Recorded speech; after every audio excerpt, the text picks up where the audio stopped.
Morning, everyone. Hope you're all well. I don't know if any of you are watching. I suppose you are. A lot of you are watching the 40 days sort of documentary on DAZN leading up to it's the promo for the Devin Haney Ryan Garcia fight. It's probably like you guys. I watched all these, over the years. HBO done them, Showtime done them. I think HBO's was 24/7.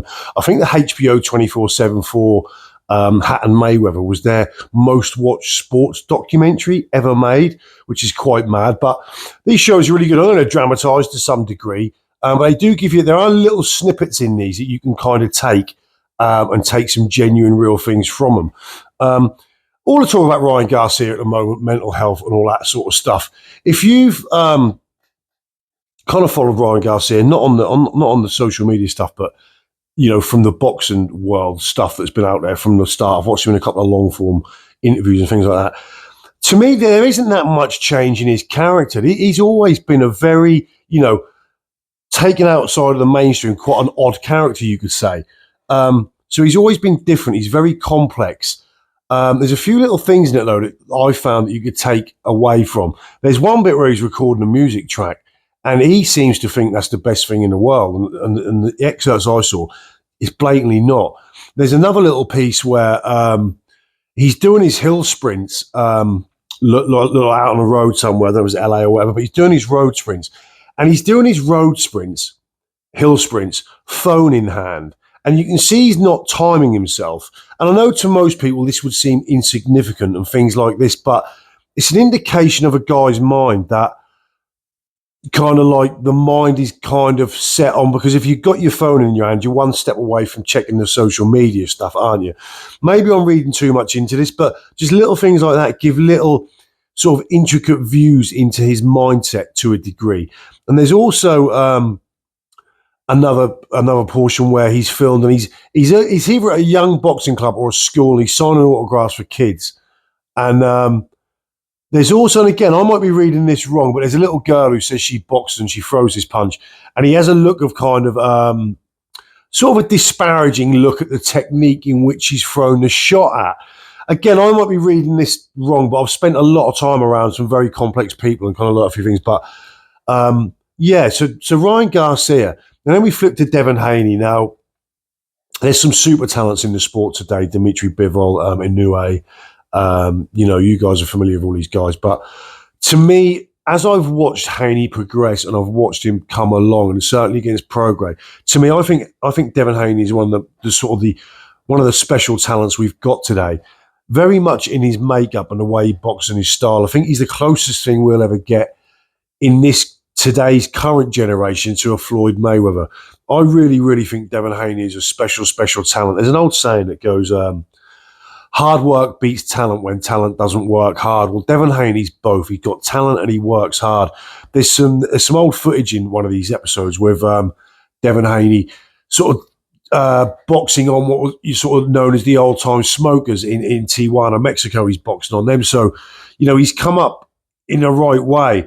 And I just think Devin Haney is, just repeating myself really, but Devin Haney's special.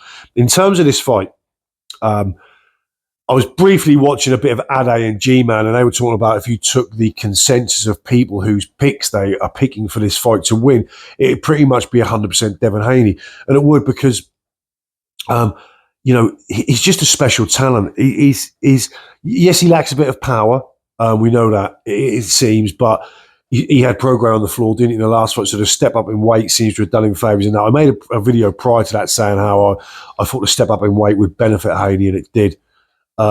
So his power might get to show itself a little bit more. Certainly that boxing style doesn't lend itself to punching hard in the way that in the second half of Mayweather's career, when he suffered the bad hand problems, and he sort of switched over from being Pretty Boy Floyd to Money May. The power, he didn't punch with the same ferocity as he did earlier in his career because his hands couldn't quite take it, and he adjusted his style to suit that. But Devin Haney's really, really special. I like his attitude. I like the way he speaks. I like the fact of the story of his dad and what his dad's gone through and how that experience has lended itself to Devin and has aided Devin in his progression and his development. A really good thing. So yeah, Devin Haney against Ryan Garcia. Ryan Garcia, mental problems, all that. I just think Ryan Garcia is just this. He's different, and he's very intricate. His psyche is very out there. You do sort of get the impression of him. There's a little bit of God complex going on as well, because he often talks about, I make videos, I fight, people watch videos, and I get adulation, and you can see he's kind of like, you can see he to a certain degree. I mean, who doesn't like public recognition? I suppose even on, as we do these YouTube craze, every subscriber you get, it's a bit of a boost. You're doing something correct and you're being almost applauded for or appreciated for. So there's a certain amount of degree in that in all of us, but Ryan Garcia kind of to a degree seems to live for it, doesn't he? And if we look at Ryan Garcia, technically, we went over this in Ryan Garcia's previous fights. There is the shortcomings in his technique. There is the shortcomings in his game. He's lacking in a lot of areas. He's a very good offensive puncher. He's a very fast offensive puncher. Clearly, he can punch, but there's the shortcomings. Again, Ade remarked on it with G-Man, and I remarked on it after the. I think it wasn't the Prograis fight. I think it was the fight even prior to that. After that, I can't remember my guy's name, but this bastardization of the shoulder roll and all that, which just seems like, why is that not being worked on and being made a complete skill rather than an incomplete skill, and one that he seems to be getting wrong to some degree, to a large degree. And he's with Derek James, and for all the plaudits that Derek James gets and the good trainer that he is, Derek James is, stable of fighters have took some sort of heavy losses recently, haven't they, in the last few years? So, it's not foolproof success, it's not out and out success from the Derek James stable, is it? But yeah, if you haven't seen it, 40 days. Like I say, a lot of these are dramatised. There's a lot of dramatisation taking place just to make good content and to make all these fighters appear in a certain way. But there are little snippets of truth in there you can take out and you can sort of examine to give a sort of a clear picture of these guys in an in-depth manner. But yeah, check it out. 40 Days DAZN.